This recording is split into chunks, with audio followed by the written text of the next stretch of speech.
pelo seu muito amor com quem nos amou. Estando nós ainda mortos em nossas ofensas, nos vivificou juntamente com Cristo, pela graça sois salvos. E nos ressuscitou juntamente com Ele, e nos fez assentar nos lugares celestiais em Cristo Jesus. Para nos mostrar nos séculos vindouros as abundantes riquezas da sua graça, pela sua benignidade para conosco em Cristo Jesus. Porque pela graça sois salvos, por meio da fé, e isto não vem de vós, é dom de Deus. Não vem das obras, para que ninguém se glorie. Porque somos feitura sua, criados em Cristo Jesus para as boas obras, as quais Deus preparou para que andássemos nela. Amém. Irmãos, vamos estar orando mais uma vez. Peço, irmãos, que estou orando em favor da minha sogra, em favor dos meus cunhados. Peço, irmãos, em favor dos meus irmãos. Alguém tem algum pedido de oração? Vamos estar orando em favor da saúde do presbítero Milson. Amém. Orar pela família da irmã. Mais alguém? Não, né? Amém. Ora em favor dela. Vamos estar orando? Senhor, meu Deus e Pai, mais uma vez, Senhor, nos colocamos diante de Ti, ó Senhor, e pedimos ao Senhor, ó Pai, que derrama sobre nós o Teu Espírito Santo. Envie, Senhor, que as extras neste lugar. Vai repreendendo agora, Pai, tudo que não presta e não provém de Ti, Senhor. Vai tirando todo impedimento. Pai, em nome de Jesus, nós te pedimos em favor da família da irmã Maria Laje. Senhor, os pedidos que foram aqui apresentados, meu Deus. Ah, Senhor, alcança cada pessoa, alcança cada família. Ah, Senhor, saúde do Teu servo, Pai, tem misericórdia. Senhor, toma direção dessa escola bíblica dominical. Põe em Tuas mãos, ó Pai, sobre o professor, meu Deus, que vai ministrar esta aula esta manhã. E eu te peço, Pai, que em nome de Jesus, fica conosco. Amém e amém. Presbítero Milson, nós estamos nesta oração. Em nome de Jesus. A paz do Senhor Jesus, amada igreja. Amém. Glórias ao nome de Jesus pela vida de cada um dos irmãos aqui nessa manhã. Os irmãos que se esforçaram, porque a nossa peleja é uma peleja espiritual, é uma luta contra a carne, principalmente de domingo, onde aparece a oportunidade de descansar, fazer as atividades que não dá para fazer meio de semana. Mas vocês preferiram estar aqui, optaram por escolher a melhor parte, a parte de se alimentar espiritualmente. Eu já quero apresentar, está conosco uma vez mais, o nosso irmão Neucino, né? Nosso irmão Diácono Neucino. Para quem não é sabedor, o irmão Diácono Neucino é filho da nossa irmã Maria Teres, ali, e o irmão Diácono Neucino já esteve servindo a Deus aqui nessa igreja, congregando aqui, cooperando junto com a equipe de louvor. E é um prazer poder rever o irmão e receber o irmão aqui uma vez mais. Seja bem-vindo em nome de Jesus. Eu até fiz uma brincadeirinha com ele, né? Eu achei que ele tinha vindo de viagem, né? Só para participar do culto hoje que iremos realizar frente à casa da irmã Maria Teres. Mas está convidado, dentro da sua programação, está conosco hoje, às 3 da tarde, ali na casa da sua mamãe. E juntos nós vamos estar aprendendo a palavra do Senhor, nosso Deus, a irmã Marta, abençoada, Marta e irmã Maria Laje, todos juntos vamos aprender a palavra do Senhor. Pela graça, somos salvos. Nessa manhã, nós iremos aprender, submissa ao tema: a salvação não é obra humana. O irmão, o professor Fábio já nos antecedeu aqui, né? Nessa manhã nós iremos estudar, submissa ao tema: a salvação não é obra humana. O que é a salvação? Quando foi instituída a salvação? Por que Deus teve que criar um plano de salvação? Será que Deus, o nosso Criador, foi pego de surpresa quando Adão e Eva pecaram? Porque infelizmente há quem diga que que o Senhor foi pego de surpresa quando foi decepcionado por Adão e Eva, mas nós iremos observar nessa manhã que na mente de Deus não existe surpresa. Na mente de Deus existe um projeto de salvação que é oferecido a todo ser humano. Nós iremos aprender que ninguém nesse mundo, seja no passado, seja no presente, seja no futuro, ninguém nesse mundo é capaz de alcançar a salvação eterna através dos seus próprios esforços, através dos seus próprios méritos. Iremos aprender que existem várias religiões nesse mundo que ensinam vários meios da pessoa alcançar a salvação, mas nós temos o privilégio de saber, de crer que a salvação ela é oferecida, ela é alcançada através do sacrifício de Jesus e através da fé no sacrifício de Jesus. Vamos dar prosseguimento. Quero contar com a participação de cada um dos irmãos nessa manhã. Você que teve a oportunidade de ler a lição em casa, ou que não leu, mas vai estar lendo agora nessa manhã. Nós já vamos estar lendo a nossa introdução. Gostaria que o irmão Diácono Fábio lesse para nós a introdução. Lembre-se, aquele irmão que quiser fazer um comentário, tirar as suas dúvidas, eu tenho dúvidas sobre esse texto. Nós vamos tentar esclarecer nessa manhã, né, irmã Helena? E juntos nós vamos estar aprendendo mais. Jesus falou sobre isso. Fale, pode ler, irmão Fábio.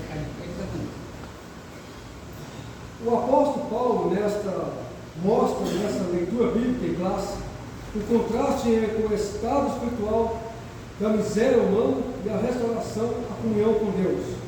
Além disso, ele deixa claro a impossibilidade de qualquer pessoa angariar a salvação por meio do seu próprio esforço e até mesmo de desejar a salvação ou sentir a necessidade de Deus, senão por intervenção divina direta, por meio do Espírito Santo. Por meio do Espírito Santo. O texto áureo que nós lemos aqui na manhã desse dia, não pelas obras de justiça, mas sim através da graça de Deus. E a leitura bíblica em classe nessa manhã, a qual nós já lemos, falando sobre o que está escrito na carta aos Efésios. A igreja de Éfeso, ela foi fundada pelo apóstolo Paulo ou por um dos membros da equipe do apóstolo Paulo. Isso está registrado em Atos dos Apóstolos. Paulo ficou pastoreando essa igreja entre 2 a 3 anos. E houve um momento em que ele teve que despedir daquela igreja. E ao se despedir, ele até deixou bem claro: eu estou preocupado, porque depois que eu me despedir de vós, eu sei que vai surgir lobos devoradores entre vocês, a qual não perdoarão o rebanho. Essa igreja de Éfeso, ela foi pastoreada pelo pastor Timóteo. A igreja na cidade de Éfeso foi pastoreada também pelo apóstolo João. Paulo escreveu essa carta para a igreja de Éfeso, e nessa carta Paulo deixa bem claro que os cristãos daquela igreja precisariam saber de uma coisa: vocês não são salvos mediante as suas obras, vocês não poderão ser salvos mediante a tentativa de obedecer às leis do Antigo Testamento. Guarde bem isso na mente de vocês. Vocês são salvos mediante a graça de Deus. E os irmãos que frequentam a escola dominical, que leem a Bíblia, que gostam de culto de ensinamento, que estudam a Bíblia, sabem que a palavra graça significa favor imerecido. Ou seja, nenhum ser humano nesse mundo merece algum benefício da parte de Deus. Lembre-se disso. Nós não merecemos nenhum benefício da parte de Deus, porque nós somos falhos, pecadores, muitas das vezes ignorantes, ingratos.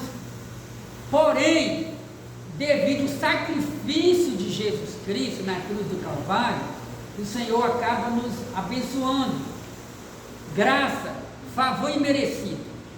Para você ter uma noção do que é isso, quem aqui já fez um favor para alguém que não mereceu aquele favor seu?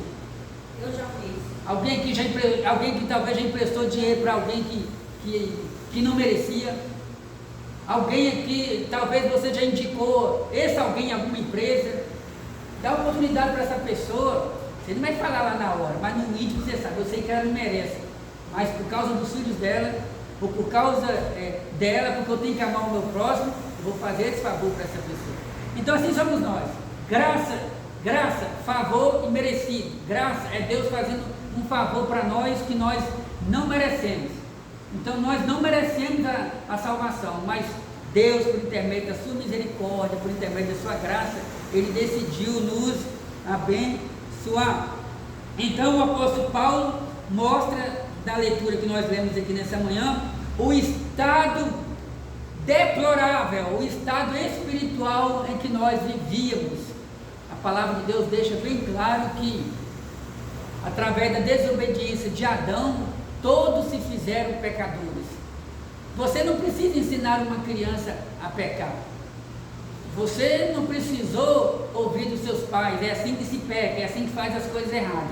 Pelo contrário, nós já herdamos a natureza pecaminosa de Adão que estava nos nossos pais, porque o salmista deixa bem claro: em pecado me concebeu minha mãe.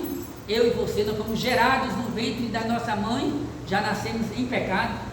Ninguém precisou nos ensinar a praticar o pecado, porque já está na nossa natureza pecaminosa. O pai falava, não faz isso, o filho ia lá e fazia. A mãe falava, não faz isso, a filha ia lá e fazia. Por quê? Porque isso aí já faz parte do nosso instinto humano, da nossa natureza humana, esse desejo de se inclinar para o mal. Por um só homem, pela desobediência de um só homem, Adão, veio o pecado. Veio a morte. A Bíblia fala sobre a morte física, a Bíblia fala sobre a morte espiritual, a Bíblia fala sobre a morte eterna. A primeira morte que veio sobre a vida de Adão não foi a morte física, foi a morte espiritual. Adão e Eva pecaram, quebraram o elo, o pacto, a aliança que tinha com Deus. Está vendo aqui? Ó? Aliança, símbolo de comunhão, símbolo de pacto entre Deus e Adão. Adão errou diante do Senhor, a vida espiritual dele foi rachada, foi quebrada, ele sentiu um peso na consciência. Então a primeira morte que veio sobre Adão foi a morte espiritual. E assim somos nós também, né? Nós, em outrora, nós éramos mortos espirituais, ou espiritualmente. Nós vamos estar falando um pouco mais sobre isso adiante, né? Então, a impossibilidade de qualquer pessoa ganhar a salvação. Nós vamos dar mais detalhes sobre isso mais adiante. Vamos aqui para o primeiro ponto: a salvação sobre a graça de Deus. Continue aí, Tiago, tá? Relata a descrição do estado espiritual humano. O relato da condição pecaminosa da natureza humana confirma a extensão da corrupção do gênero humano. Estudado na lição anterior, o apóstolo emprega algumas expressões para reforçar a dura realidade do pecado, mortos em ofensas e pecados. Andar segundo o curso deste mundo, segundo do príncipe das potestades do ar, do espírito que agora opera nos filhos da desobediência. Andávamos nos desejos da nossa carne. Éramos, por natureza, filhos da ira. É uma triste fotografia da raça humana. É uma triste fotografia da raça humana. Na semana passada, foi você que ministrou essa semana. Na semana passada, o irmão Diácono Fábio, nós aprendemos aqui através do estudo bíblico sobre o pecado corrompeu a natureza humana. Vocês se recordam dessa lição? Aprendemos sobre o pecado. O que é o pecado? O pecado significa errar o alvo. Pecado significa desobediência a Deus e tudo relacionado a transgredir a lei de Deus. Então nós aprendemos na semana passada que o pecado corrompeu a natureza humana. Em qual sentido? A desobediência de Adão, o pecado trouxe muitas consequências para nós seres humanos em várias áreas da nossa vida. Entenderam, irmãos? O pecado trouxe consequências em várias áreas da nossa vida. No intelecto, na saúde. Vocês lembram que no começo, vocês lembram quem aqui se recorda, quem era, a Bíblia fala sobre personagens que viveram muito tempo. Alguém que se lembra quem foi o homem que viveu mais tempo sobre a face da terra, que está escrito na Bíblia Sagrada?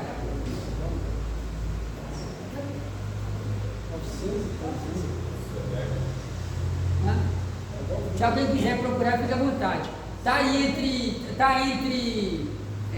pelo que me recordo, está entre Adão, Matusalém. Mas o que vem ao caso aqui, irmão, o irmão Fábio está procurando aqui, mas o que vem ao caso aqui, irmã Kézia, é que vocês lembram que na antiguidade, os irmãos, eles viveram quase 1000 anos, né, irmã Célia?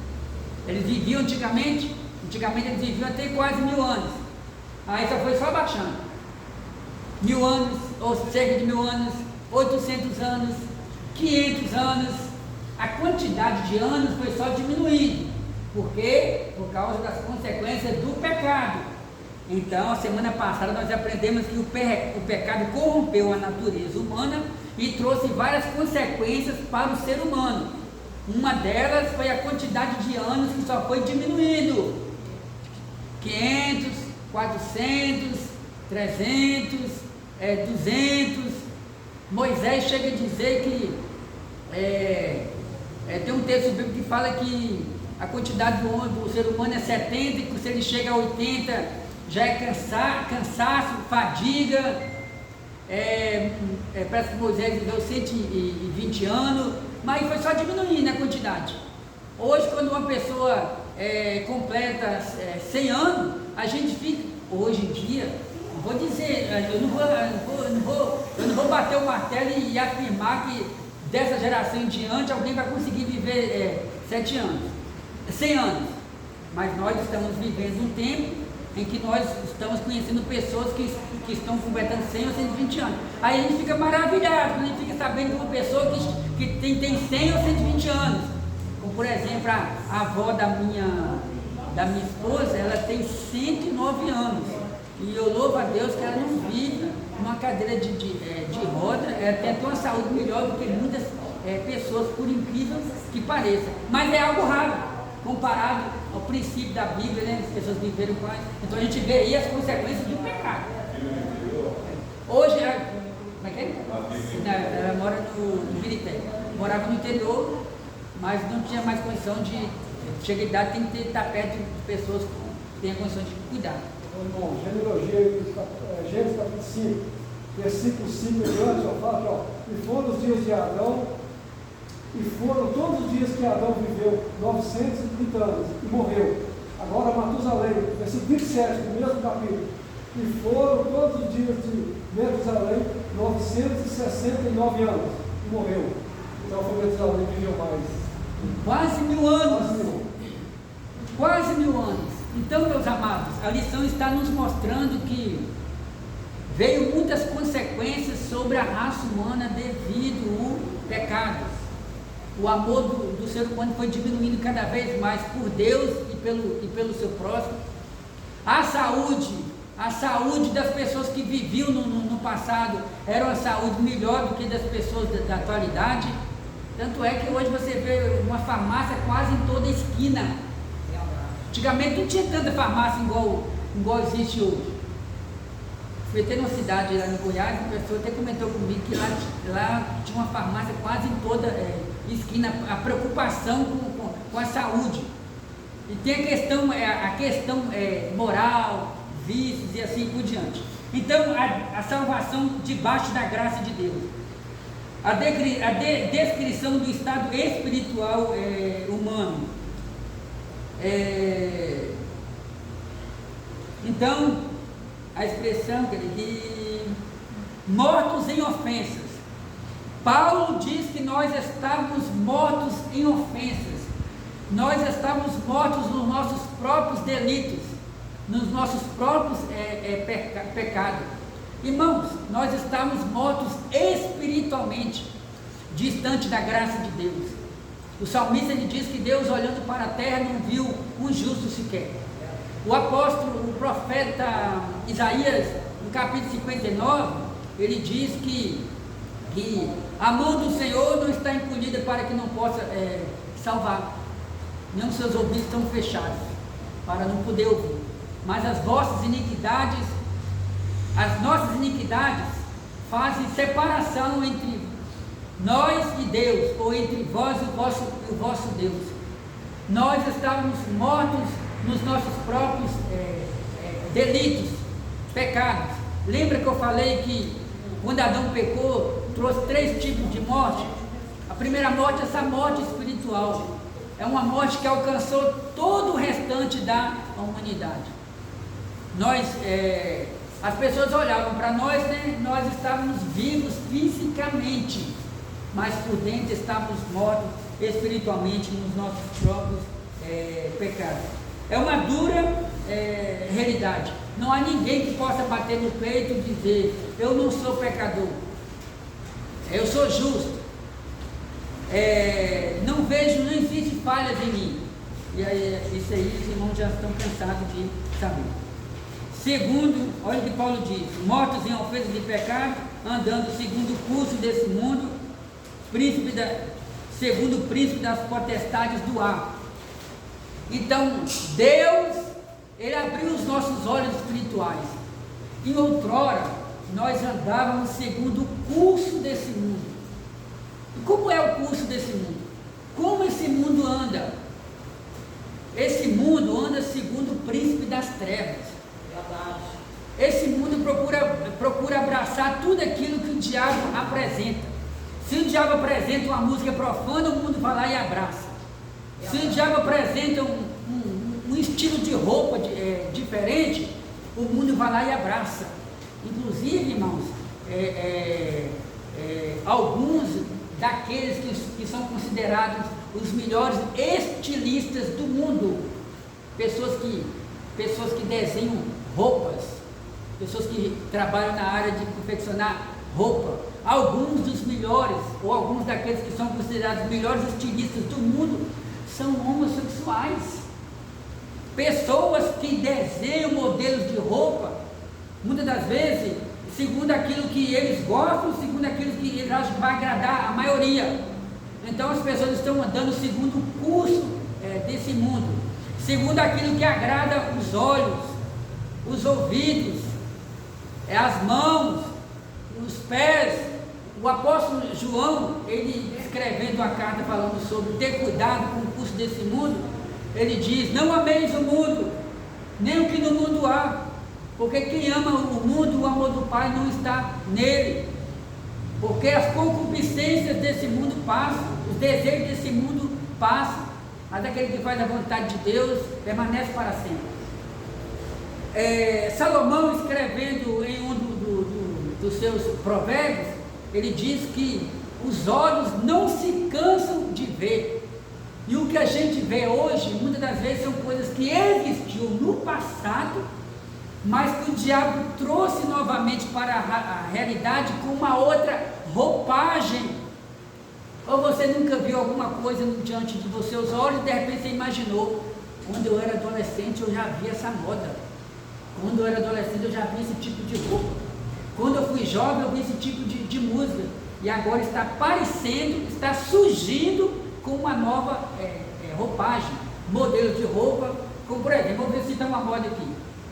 Vira e mexe, a gente vê os jovens com o cabelo pintado de louro, jovens, masculinos. Aí passa um período, esse movimento passa, aí você já não vê mais ninguém de cabelo jovem, de cabelo louro. Aí de repente já decide colocar uma outra cor, roxo. Aí de repente esse movimento passa. Aí 5 ou 10 anos depois, esse movimento vem de novo. O que é isso? Curso desse mundo com uma outra claro que nós, em outrora, nós andávamos segundo o curso desse mundo, segundo o príncipe das potestades do ar, que é o diabo. Jesus deixou bem claro: vamos embora daqui, chamando os discípulos, porque se aproxima o príncipe desse mundo, e eu não tenho nada com ele. Então existe o príncipe das trevas e existe o príncipe da luz, existe o príncipe da guerra e existe o príncipe da paz. O príncipe da paz é Jesus. Tem um texto em Isaías capítulo 9, se não me falha a memória, ou capítulo 11, fala sobre isso. E ele será chamado maravilhoso, Deus forte, Pai da eternidade, príncipe da paz, se referindo a Jesus, que é um título dado ao Senhor Jesus. Paulo, ou Pedro, que agora me falha na memória, ele nos diz, inspirado por Deus, que Deus nos tirou das potestades das trevas, ou do reino das trevas, e nos transportou para o seu reino da luz. Deus nos tirou das trevas para a sua maravilhosa luz. Em outrora nós éramos algemados, presos. Irmão, minha irmã, se você não entendeu até hoje, eu vou repetir. Você vivia, a não ser alguém aqui que foi criado desde o princípio na presença de Deus, mas a maioria de nós vivíamos dentro de uma penitenciária espiritual. Quantas vezes a gente teve desejo de se libertar de algum pecado de pornografia, que só tem adulto para falar, pecado de pornografia, imaginações.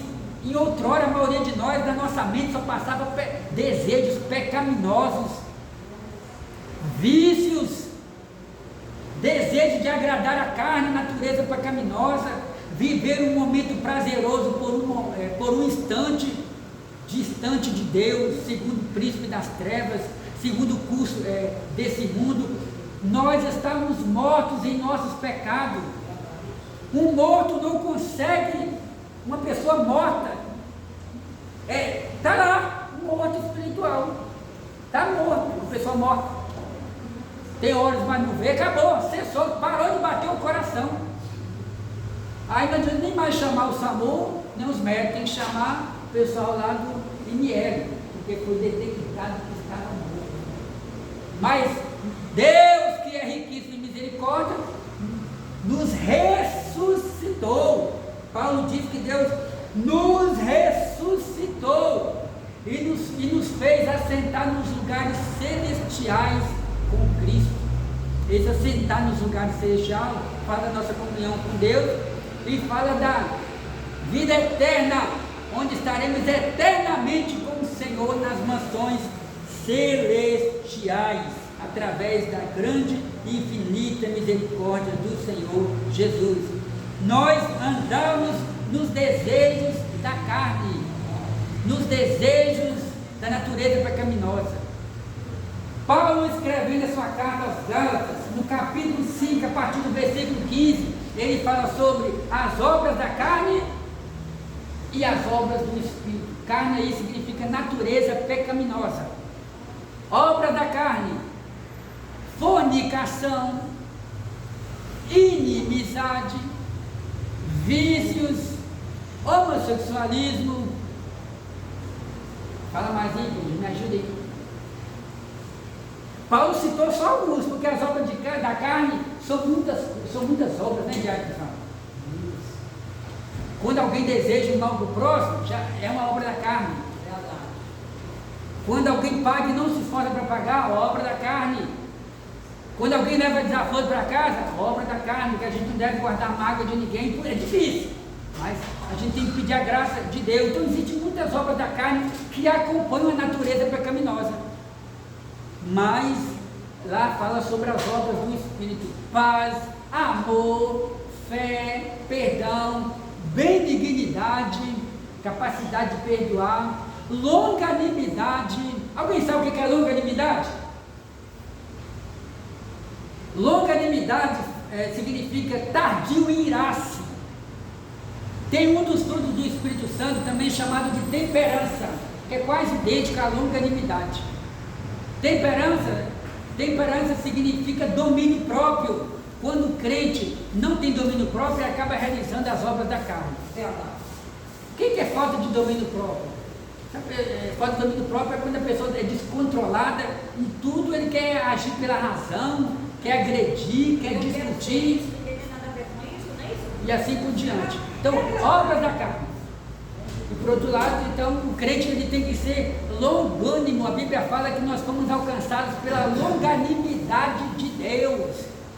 Você já pensou se todo pecado que nós praticar, Deus já viesse com um juízo sobre nós? Coitadinho de nós, nem aqui nós estaremos mais.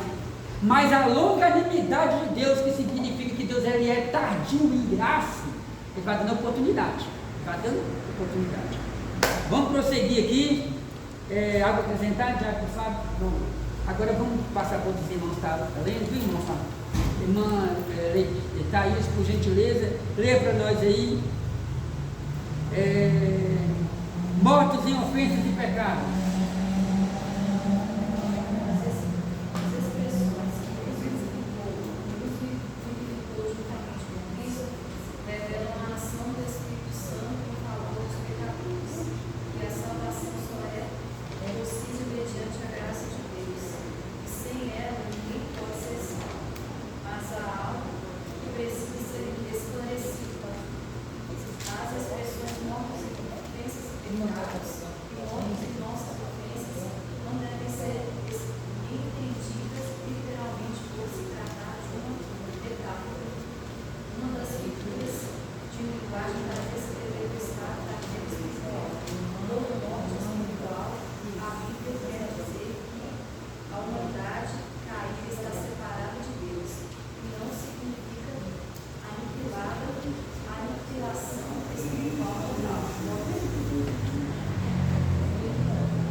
Vamos ouvir a nossa irmã Thaís, que estará tentando expor aquilo que ela entendeu aqui sobre mortos em ofensas e pecado.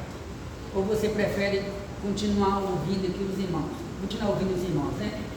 Se alguém tiver desejo de fazer algum acréscimo aí, mas que venha o caso aqui que os irmãos estão conseguindo entender.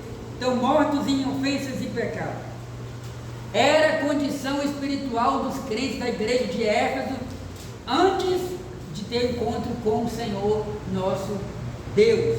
Essas pessoas elas foram alcançadas pelo Evangelho. Irmãos, não foi nada fácil para o apóstolo Paulo evangelizar aquele povo, irmão. Não foi nada fácil para o apóstolo Paulo evangelizar aquele povo ali da cidade de Éfeso. Um povo envolvido na idolatria, numa época que o apóstolo Paulo, os irmãos sabem disso, o apóstolo Paulo não tinha uma Bíblia completa como nós temos aqui. O apóstolo Paulo não tinha um Novo Testamento como nós temos aqui. O Novo Testamento ainda estava sendo construída a história do Novo Testamento. E Paulo, com toda a graça e inspiração de Deus, pregou para os crentes. Vamos ouvir o diácono Nelsinho que quer acrescentar. Hoje nós temos até declaração de fé. Vai falar o nome de Deus. Como é que é? Hoje nós temos até declaração de fé. Hoje nós temos até a declaração de fé, a declaração de fé das Assembleias de Deus, onde nos ensina sobre o que cremos. Então, nós cremos na Bíblia Sagrada como a principal regra de fé, como nossa única regra de fé. Então Paulo pregou para os crentes ali da cidade de Éfeso, falando sobre o que é morte espiritual e sobre o que é vida espiritual em Deus. Já que o Fábio lê para nós aí, antes de eu fazer um comentário aqui, Romanos capítulo 5, versículo 12 em diante. Os irmãos escutem aí o que o Fábio vai estar lendo. Pelo que, como por um homem entrou o pecado no mundo, e pelo pecado a morte, assim também a morte passou a todos os homens, por isso que todos pecaram. Porque até a lei estava no pecado, no mundo, mas o pecado não é imputável, não havendo lei. No entanto, a morte reinou desde Adão até Moisés, até sobre aqueles que não pecaram, a semelhança da transgressão de Adão, o qual é a figura daquele que havia de vir. Mas não é assim o dom gratuito como a ofensa. Porque se pela ofensa de um morreram muitos, muito mais a graça de Deus e o dom pela graça, que é de um só homem, Jesus Cristo, abundou sobre muitos. Amém. Tem um texto bíblico que diz que onde abundou o pecado, superabundou a graça de Deus. Ou seja, o diabo pode até nos acusar, porque ele é o nosso acusador. É verdade. Ele pode até nos acusar. Ah, você pecou hoje, você não pode cear, você não pode louvar, você não pode pregar. Você pecou ontem, você não é digno nem de pegar na Bíblia, nem de passar de frente de uma igreja. Você é um pecador, você não pode nem saudar o seu irmão com a paz do Senhor. Ele é o nos acusador. Tem um texto bíblico que até nos diz, né? Que ai do mundo, em Apocalipse, ai do mundo, ai dos moradores da terra, porque o diabo tem descido a ter voz e ele está revoltado. Lá nos diz também que o acusador dos nossos irmãos, está lá nesse mesmo texto aqui, Apocalipse, o diabo, o acusador dos nossos irmãos, foi lançado para a terra, a qual nos acusava de dia e noite diante do Senhor. Mas Deus, vamos entender aqui, já irmão Elias, mortos em ofensas e pecado. Quer comentar aí? Então vamos lá. Mortos em ofensas e pecado. E vos vivificou, e nos vivificou juntamente com Cristo. Nos vivificou. Estávamos mortos, mas Deus nos vivificou. Deus nos deu vida. Deus tem nos dado vida. Onde abundou o pecado, superabundou a graça de Deus. Ou seja, por mais que venhamos a pecar, maior do que o nosso pecado é a graça de Deus. Onde abundou o pecado, superabundou a graça de Deus. E hoje nós temos vida e vida em abundância. Então esse nos vivificou, revelação do Espírito Santo. Foi o Espírito Santo que nos vivificou. Foi o Espírito Santo que nos tirou das trevas para a sua maravilhosa luz. Foi o Espírito Santo quem tem nos dado vida. Hoje nós somos vivos espiritualmente. Nicodemos era só um religioso, mas depois que teve encontro com Cristo, ele recebeu vida e vida em abundância. Tem um exemplo lá da mulher samaritana, morta em seus próprios pecados. A mulher já tinha tido vários relacionamentos, 1, 2, 3, agora não me recordo a quantidade, já havia tido vários homens. Talvez aquela mulher tinha até um apelido, lá vai a vadia, lá vai a meretriz, lá vai a mulher de vida fácil. Quem já viu essa palavra? Lá vai a mulher de vida fácil. Por quê? Porque era uma mulher que havia tido vários relacionamentos. Muitas das vezes as pessoas aproveitavam dela, muitas das vezes ela estava em busca de um relacionamento, muitas vezes ela estava em busca de alguém que pudesse trazer uma alegria para a alma dela, mas ela foi vivificada, ela nasceu de novo depois que ela teve um encontro com o Senhor Jesus. E uma das coisas que mais me chama a atenção no diálogo dela, da mulher samaritana com Jesus, é quando ela fala para Jesus: eu soube que vocês dizem que é em Jerusalém o lugar onde se deve adorar. Por outro lado, eu já fiquei sabendo através de nossos pais que é aqui em Samaria. Mas o que me chama a atenção é que Jesus disse que a hora vem em que os verdadeiros adoradores adorarão o Pai em espírito e verdade. Ou seja, essa palavra significa, entre outras coisas, que o importante nem sempre é o lugar. O importante é como você está adorando ao Senhor. O importante é quem você está adorando. O importante é se o crente está adorando a Ele em espírito e em verdade. Porque muitas das vezes a gente quer colocar o sistema de adoração a Deus do nosso jeito. Infelizmente tem crente que pensa assim: ah não, se não for do jeito que eu aprendi, fulano está até errado. Então cada caso é um caso. Então aquela mulher teve encontro com Deus, teve encontro com o Espírito Santo, ela foi vivificada. Então a salvação só é possível mediante a graça de Deus, mediante a ação do Espírito Santo. Paulo, escrevendo a Tito, ele diz: Porque a graça de Deus, Tito foi um dos pastores que Paulo colocou para pastorear. Porque a graça de Deus se há manifestada, trazendo salvação a todos os homens, judeus, gentios, não importa a etnia, não importa o povo, não importa a nacionalidade, não importa de que continente ele é, não importa se mora na cidade, não importa se mora na roça, não importa se é um índio, não importa se é preto, não importa se é moreno, não importa se é rico, não importa se é pobre, não importa se está vivendo na prostituição, se está vivendo na vida do crime. O certo é que a graça de Deus se há manifestado ou manifestada, trazendo salvação a todos os homens. Então a salvação de Deus é oferecida a todos os homens, quem está perto ou quem está longe, quem pode alcançar e quem não pode alcançar. A salvação é oferecida a todos os homens, através do Senhor Jesus, que tem o poder para ressuscitar aqueles que estiverem mortos espiritualmente. Vamos dar prosseguimento aqui. Alguma dúvida? Olha só. Mas há, ainda aqui nos mortos em ofensas, mas há algo que precisa ser esclarecido. As expressões mortos em ofensas e pecados e mortos em nossas ofensas não devem ser entendidos literalmente por se tratar de uma metáfora. Entendeu? Então, primeiramente nós estávamos mortos espiritualmente diante de Deus. Deus então nos ressuscitou, nos tirou das trevas para a sua maravilhosa luz.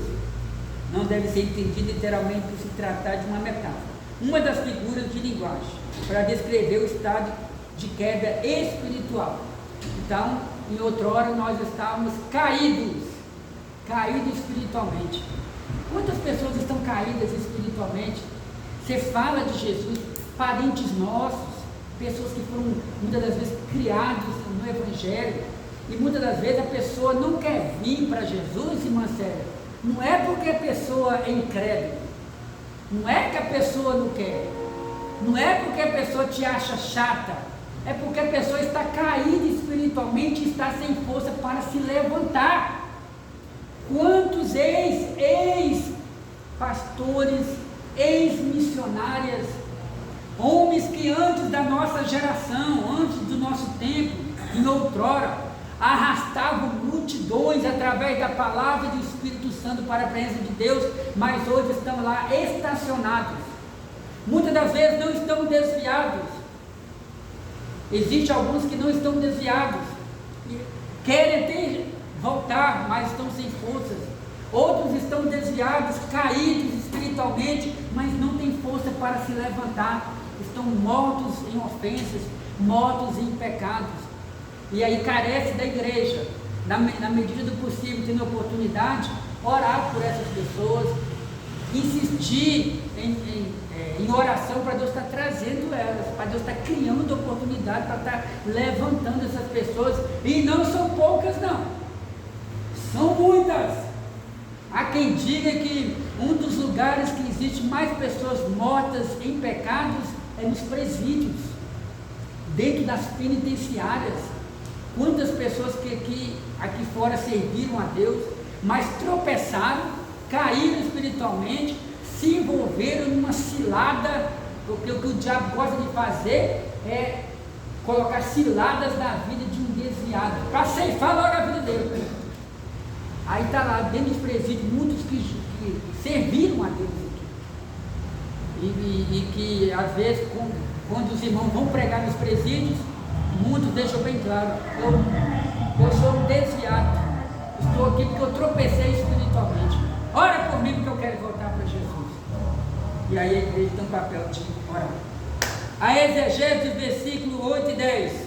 Vamos prosseguir? Irmão Elias, leia para nós. Se alguém lembrar aqui de algum outro texto bíblico, de algum assunto dentro do estudo aqui, pode comentar, viu? Irmão Fábio. Oi.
Pois é, e na hora da luta vem até o que a gente não quer ouvir, já acaba ouvindo. Né? Irmãos, isso aí, ó, é um negócio muito triste. Por quê? Porque é o seguinte, eu já propus aqui, eu até desisti, eu já propus aqui, a gente está orando em fazer um grupo de visita, porque precisamos. Precisamos.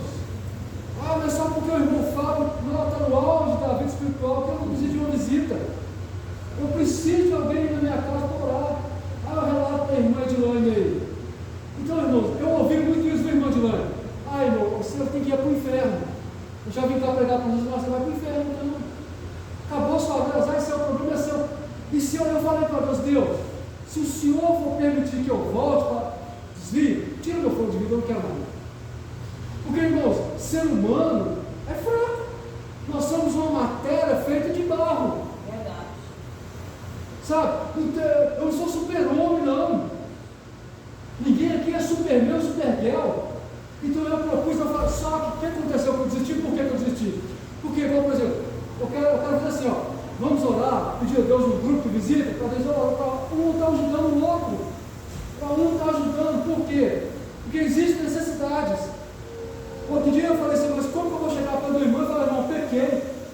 Não, meu irmão, só que talvez tem que ir para o inferno.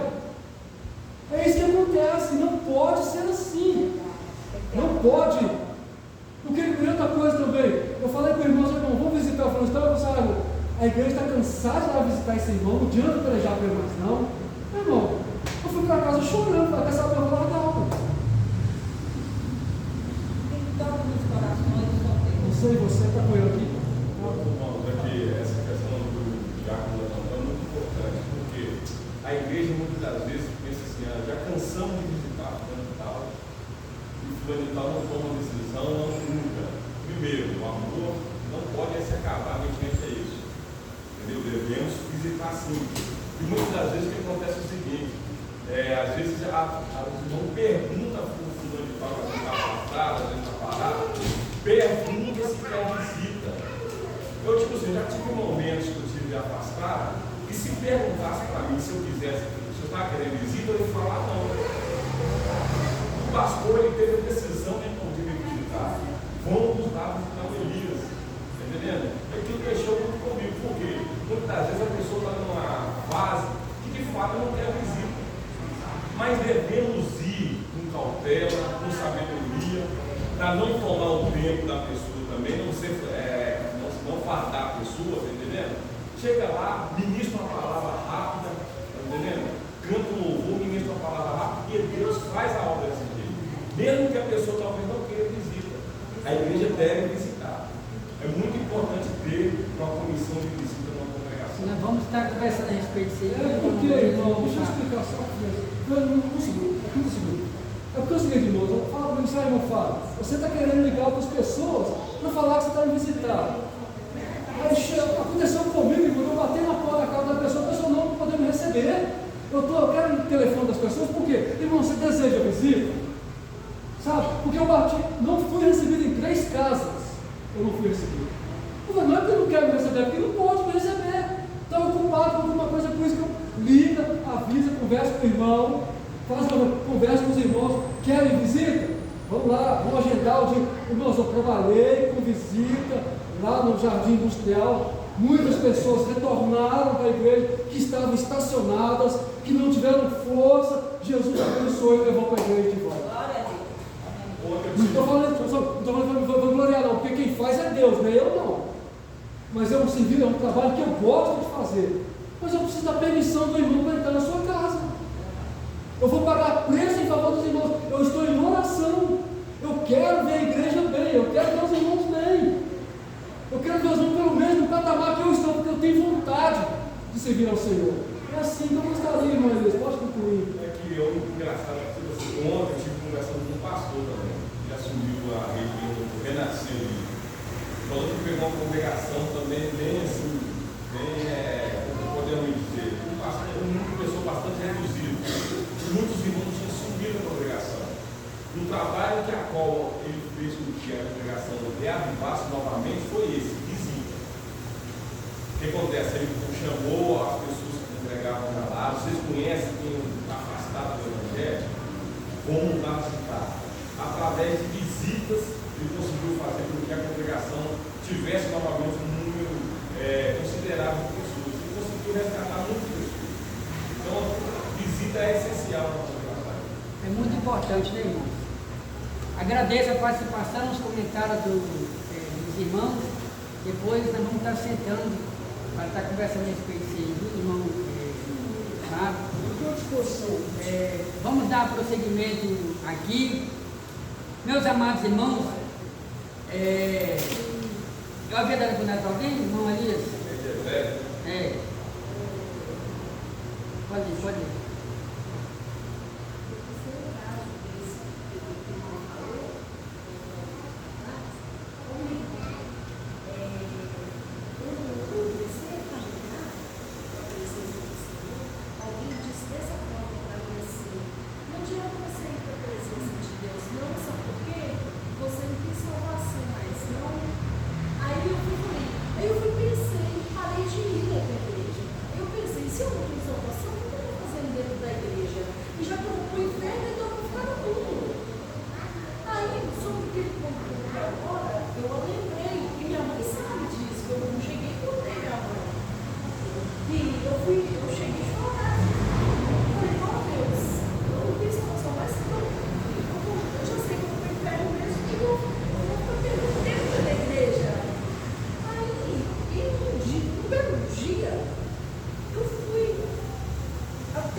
O certo é que as palavras, elas têm esse poder. As palavras nossas, as palavras do ser humano, elas têm o poder de levantar a pessoa que está na ruína, ou por outro lado, se não vigiar, tem o poder de acabar de derrubar a pessoa. Então a gente tem que pedir Deus misericórdia, sabedoria. Tem uma frase que diz, tem uma frase que diz que tem alguns irmãos que costumam dizer que quando chegar lá no céu vai ter muitas surpresas. Mas eu tive oportunidade vai ter muitas surpresas. De chegar nessa, assim, não de certas pessoas que eu não conheço a pessoa mais, mas de pessoas que conhecem, que vai na casa dessa pessoa, conhece a pessoa muito bem. Eu tive a oportunidade de falar para ela, não tem jeito pro diabo, mas para mim tem. Falei desse jeito. Glória a Deus. E eu saí de lá com uma força maior. Eu falei, é hoje que eu. Aí eu comecei a vir de novo. Glória a Deus. Eu fui cortando direto com todas essas viagens minhas São Paulo, né? Mas a fé está aí, a fé está viva, né? Irmão Elias, você não vai ler aqui a exegese. Deixa eu só como você vai ler outra parte. Então, irmão, essa palavra aqui sobre a exegese aqui. É só para dar prosseguimento que nós já comentamos lá atrás, falando sobre a graça de Deus. Nós somos salvos não é pelas obras, não. Paulo fala que nós não somos salvos através das obras que nós havíamos feito, o que nós fazemos. Nós somos salvos mediante a graça de Deus, somos salvos mediante o sacrifício de Jesus, somos salvos mediante a fé no sacrifício de Jesus Cristo. Aí agora você vai para o segundo ponto. Pode ler, irmão Jesus. Soteriologias inadequadas na antiguidade. Agora, irmã Dilane, a gente vai estar aprendendo, nos conscientizando, porque a gente já vem comentando um pouco sobre isso aqui, sobre esses grupos de passado, né, Fábio? Os reencarnacionistas, com o termo soteriologia, nos referimos aos diversos ensinos religiosos inadequados sobre a salvação. O primeiro deles é a doutrina da reencarnação, tão antiga quanto a humanidade, originária do hinduísmo, mas presente também no budismo, no judaísmo, no jainismo e no sikhismo. É defendida pela Hare Krishna, kardecistas e muitos outros. Os adeptos da doutrina da reencarnação têm em comum a busca da perfeição por meio de um progresso evolutivo, até que esses ciclos da roda de renascimento parem de girar. Em resumo, a salvação pelo seu próprio esforço em Jesus trata-se de uma crença antibíblica. Amém. Obrigado, nome de Deus. Meus amados irmãos, ouça bem o que eu vou falar aqui nesse momento. A princípio, nós já aprendemos que o homem só é salvo através de Jesus Cristo. Tem um texto em Atos dos Apóstolos que diz que debaixo do céu não existe nenhum outro nome dado entre os homens pelo qual importa que sejamos salvos. Nós já aprendemos que só existe salvação em Jesus Cristo. Agora nós iremos aprender sobre o conceito de salvação nas diversas religiões desse mundo, porque os irmãos sabem que existem várias religiões nesse mundo e cada uma delas apresenta uma maneira diferente do homem alcançar a salvação. Sim ou não?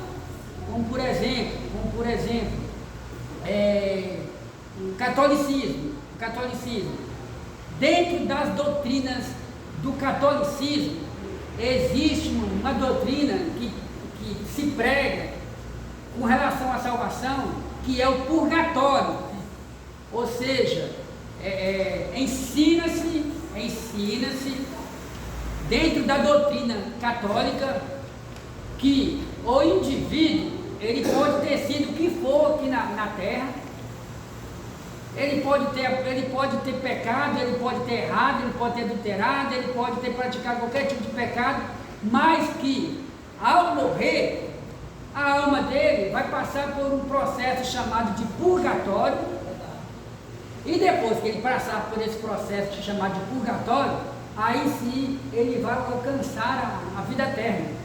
Enquanto essa alma está lá, aqui na terra, os parentes desse falecido vai realizar uma ou várias missas. Quem eu falar da missa do sétimo dia? Uma ou várias missas, onde nessas missas vão estar entre outras coisas, é ensinado que o vivo vai estar orando para Deus dar um bom lugar para aquele morto. Então isso aí é um ensinamento de homem, é uma tradição de homem, não é o que diz a Bíblia. O escritor aos Hebreus, no capítulo 9, versículo 27, ele diz que aos homens está ordenado, foi uma ordem que veio lá do céu, foi uma sentença que Deus deu, aos homens está ordenado morrer uma só vez, não é duas nem três não, morrer uma só vez, e depois disso vem o juízo. Então o comentarista aqui, ele está citando o nome de várias religiões que prega-se uma outra forma de salvação. Eu vou dar destaque aqui para o Espiritismo. Quem leu isso? Quem leu foi no Dias, né? Então aqui foi citado o nome do jainismo. Jainismo é uma religião. Budismo, quem ia falar sobre budismo? Buda, budismo, outra religião. chiquismo, lembrei até chiquismo, obrigado, irmão Fábio. Entre essas religiões, irmão Josias, elas têm o mesmo segmento, a mesma visão, a mesma doutrina, a mesma forma de salvação. E nós vamos dar destaque aqui para o Espiritismo. Queria falar sobre o Espiritismo, a religião do Espiritismo. Irmãos, a religião do Espiritismo, ou o Espiritismo, é uma das religiões mais antigas do mundo. É uma das crenças mais antigas do mundo. Já existia lá no tempo de Samuel. Lembra lá quando Saul procurou uma espírita para implorar a voz de Samuel? Quem lembra desse texto bíblico? Aí apareceu um demônio lá na vida da espírita, e esse demônio apareceu como se fosse Samuel, que já estava morto, e não era Samuel. Você tem que entender uma coisa: existem textos bíblicos que são narração de fatos, textos narrativos.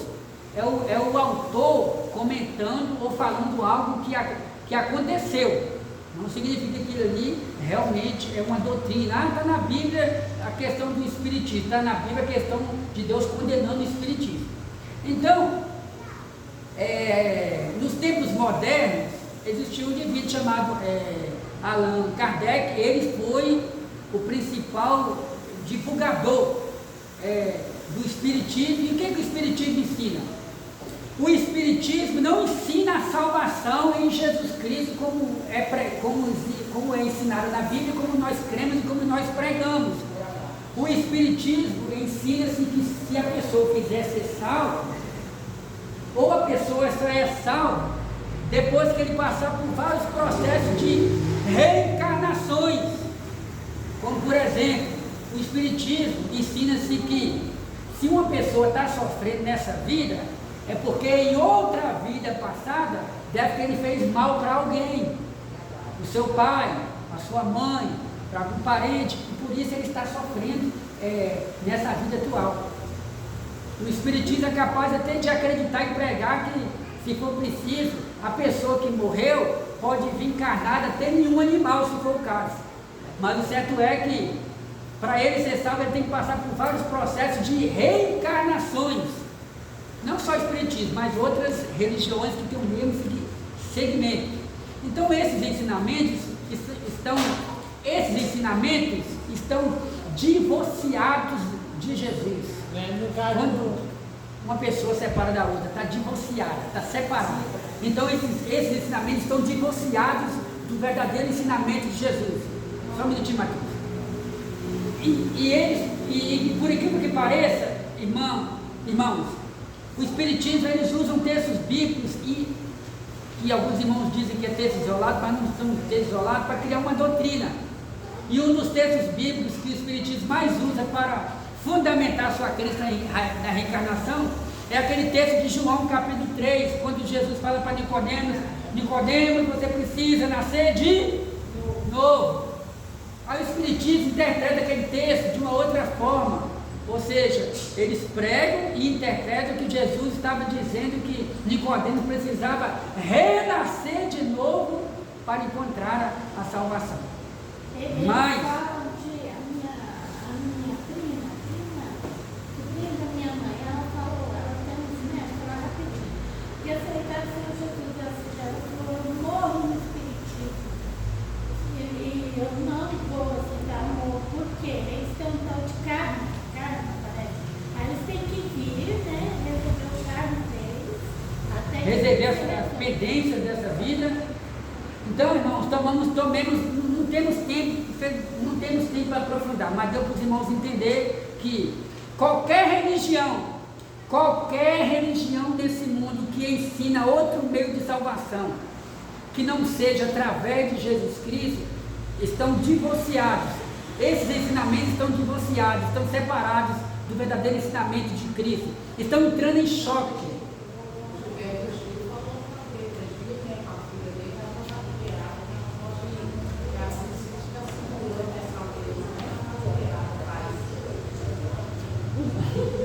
Fabrício Bíblia. Não temos tempo, né? Mas dá para os irmãos estarem entendendo. Então, trata-se de um ensinamento antibíblico. Infelizmente, a realidade é que essas religiões, por incrível que pareça, estão cheias, milhares, existem milhares de pessoas nessas religiões. O hinduísmo é uma das religiões que possui mais adeptos do mundo. O budismo, o espiritismo, esses atores, vários atores, cantores, várias pessoas de nome, vários personagens de nome na sociedade, na mídia, seguem esse tipo de segmento. E o pior é que tem crente que prefere se espelhar na vida de um obreiro, de uma obreira, prefere se espelhar no exemplo dessas pessoas que têm uma fé diferente, que ensina diferente, do que se espelhar no mundo de Deus, numa mulher de Deus.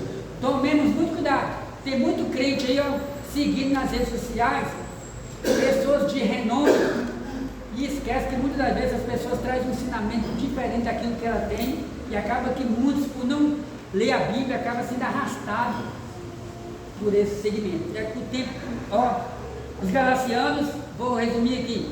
Os Galacianos, presta atenção aqui, os Galacianos é o 2. Quem são os Galacianos? Lembra da carta aos Gálatas? A carta aos Gálatas, os judeus estavam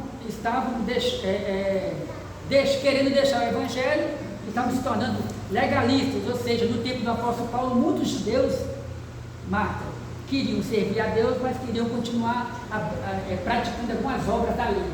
Eles são chamados de legalistas. E aqui o comentarista fala sobre os Galacianos, que vem de Gálatas, carta aos Gálatas. Depois, se você tiver tempo na sua casa, leia o primeiro capítulo da carta aos Gálatas, vocês vão entender. Nós já estudamos sobre isso aí em outras lições, os chamados judaizantes. Os gnósticos. Nós já estudamos um pouco sobre os gnósticos em outras lições. Quem se lembra aqui quem são os gnósticos? Quem lembra que nós estudamos em outras lições? Os gnósticos foram um grupo que deram bastante trabalho para o apóstolo João, ali no finalzinho do primeiro século, aí no segundo século. Quem são os gnósticos? Os gnósticos é um grupo que pregava-se que é impossível conhecer a Deus como Ele é impossível ter uma comunhão com Deus, é impossível alcançar a vida eterna através de Jesus Cristo. Para eles, Jesus Cristo não era Deus. Os gnósticos eram um grupo que pregava que para alcançar a salvação teria que ter um conhecimento fora do normal, e que esse conhecimento era dado somente a um certo grupo, e que nem todos poderiam ter direito à salvação. Eu tenho que resumir aqui devido ao tempo. Deu para entender? Porque também nós já estudamos essas lições em outros estudos aqui. 3, vou resumir aqui quando as crianças chegam. Quer chamar as crianças? Vai agora. 3, terceiro ponto, as soteriologias inadequadas de hoje. O islamismo. Segundo essa religião, e as boas ações superaram as más, tal pessoa irá para o paraíso. Eles ensinam ainda que Allah não ama os pecadores, mas somente os piedosos. Vou resumir aqui, devido ao tempo. O que nós estudamos sobre o islamismo? O que os irmãos sabem sobre o islamismo que nós já estudamos em outras lições? O islamismo é a terceira maior religião do mundo.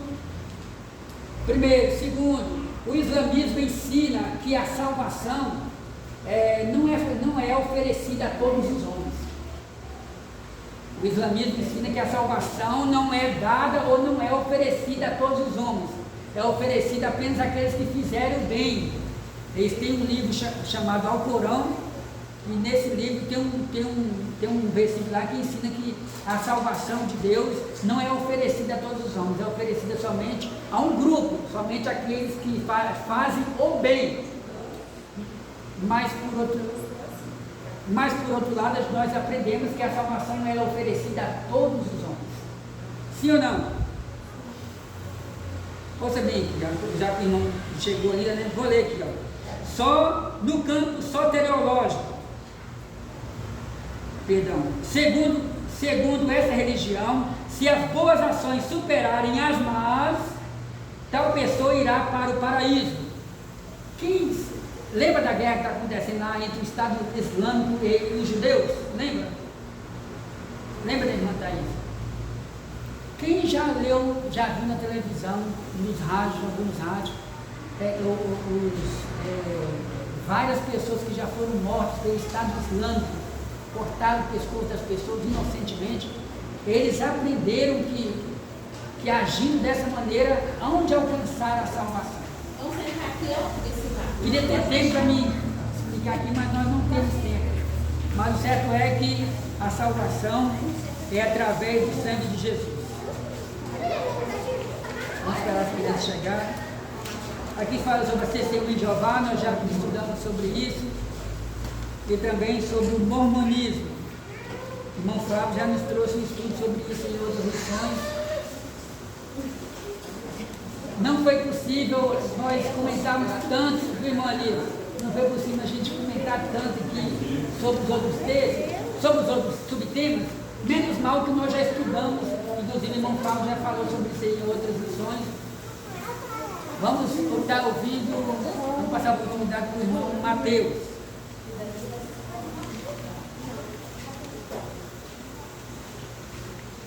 Senhor, nós Amém. vamos declarar o jardim de Deus. Bem bonito. Palavrinha. E eles chegaram, prenderam Jesus e o amarraram. Mateus, capítulo 26, versículo 50. Isso, né? Amém, irmão. Agora, o amiguinho de Jesus.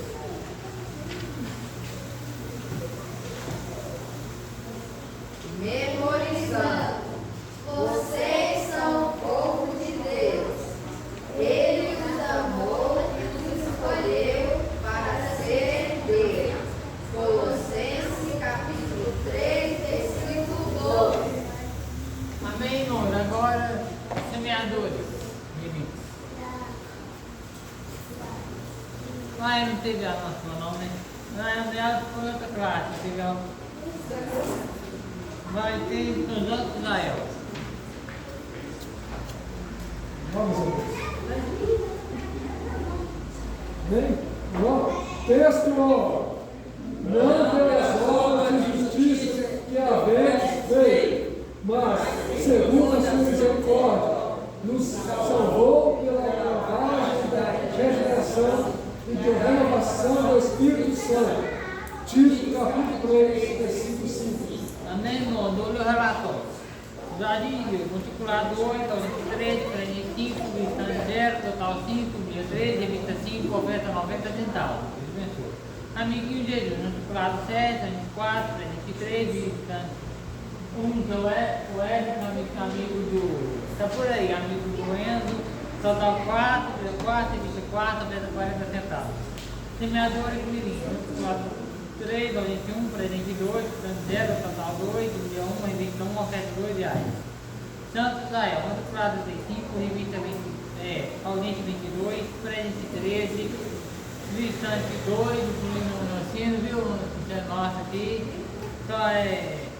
total 15, Bíblia 12, revista 10, total de oferta 16 reais e 30 centavos. E fica mais ou menos lá dentro, gente. Jesus abençoe você. Tá.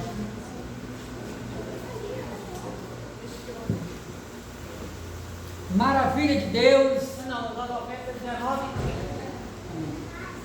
30. Glórias ao nome do Senhor Jesus, pela vida da amada igreja que veio adorar o Senhor. Que Deus em Cristo continue abençoando cada um de vocês. Se esforce para continuar participando da escola bíblica dominical. Meus amados irmãos, atenção para os avisos. Hoje iremos realizar mais um evangelismo. Dessa vez será na rua, lá da casa, frente à casa da nossa irmã Maria Teres. Inclusive, meus irmãos, eu estou ali.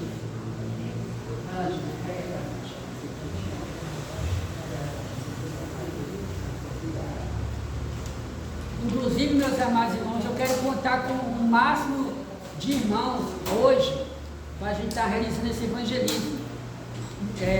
Foi uma bênção que nós realizamos na casa da irmã há cerca de um ano atrás. Muita gente compareceu. Já tem alguém aqui que pode levantar a mão, que já pode dizer eu vou estar presente? Levanta a mão também para incentivar os outros irmãos. Maravilha, irmão Elias, o diácono Fábio, irmã Maria e irmã Marta. Se vocês não tiverem nenhum compromisso hoje à tarde, é um prazer contar com vocês hoje à tarde. Inclusive, depois a gente tem que estar organizando uma visita na casa do filho da irmã Maria, da irmã Maria Nádia. Ô, irmão, até posso falar? Graças a Deus, meu filho voltou para a igreja já. Aleluia, gente. A gente vai lá, o Chico que Deus me levou lá na visão. Eu disse para o pastor, eu disse para o senhor, Deus me levou lá na visão para mim ficar sabendo que estava na visão. Amém? Amém. Então, meus amados irmãos, aqui o evangelista João Pedro fez questão de trazer aqui para vocês. Então, eu vou precisar do apoio de 2 irmãos para ficar na esquina ali da avenida com esse cartaz. Um pode ficar do lado de cá, ou pode ficar do lado de lá, ou um fica de cada lado da rua, que o pessoal passa de carro, pode passar alguém que está precisando de uma palavra, aí vai ler essa mensagem. Então a gente vai precisar, vamos levar folhetos também, porque enquanto o culto estiver acontecendo, os irmãos vão estar entregando folhetos. Bom, a caixa de som já está aqui, já o missionário Wagner viajou, mas já deixou outro material também para a gente estar usando hoje à tarde. Aí eu pergunto para os irmãos, a gente marca para sair daqui 3 da tarde, 3 da tarde a gente começa o culto lá. Quem sabe onde que é? Os irmãos todos aqui já sabem da casa da irmã Maria Teres? O endereço é no grupo. Os irmãos se recordam da casa dela? O irmão Surgiu que pontualmente 3 horas. Então nós vamos começar o culto 3 horas da tarde. Os irmãos aqui, todos os irmãos sabem onde é a casa. Qual o endereço do grupo? Eu não sei não. Qual o endereço do Nós vamos colocar o endereço no grupo, eu mando para a irmã. Não, eles mandaram para mim, mandaram. A igreja, como é que é? Tá, vamos mandar. Nós vamos nos esforçar para começar o culto 3 da tarde. À noite, um maravilhoso culto de adoração ao Senhor, nosso Deus. Diácono Nelcino, gostaria que o irmão orasse. Já apresentei ele, irmão. Já apresentei o irmão Nelcino, não estava aqui, eu já apresentei ele. Em nome de Deus, filho da nossa irmã Maria Félix. Mas eu vou agradecer a Deus por essa maravilhosa escola. Pai de amor, nós queremos te agradecer. E nós estamos abençoando cada dia mais. Abençoa o culto também na casa da minha mãe, da Maria, do evangelista. Você pode estar abençoando, meus amados. Também de nossos súplicas, também da nossa oração. Desde já nós queremos te entregar as tuas santas poderosas mãos. Amém. Bênção apostólica, com o amor de Deus, a graça do nosso Senhor Jesus Cristo e a doce consolação do Espírito Santo seja com todos nós, hoje e sempre. A igreja diz amém. Dê a paz, Senhor, para o seu irmão. Antes de 3 horas, eu vou esperar aqui na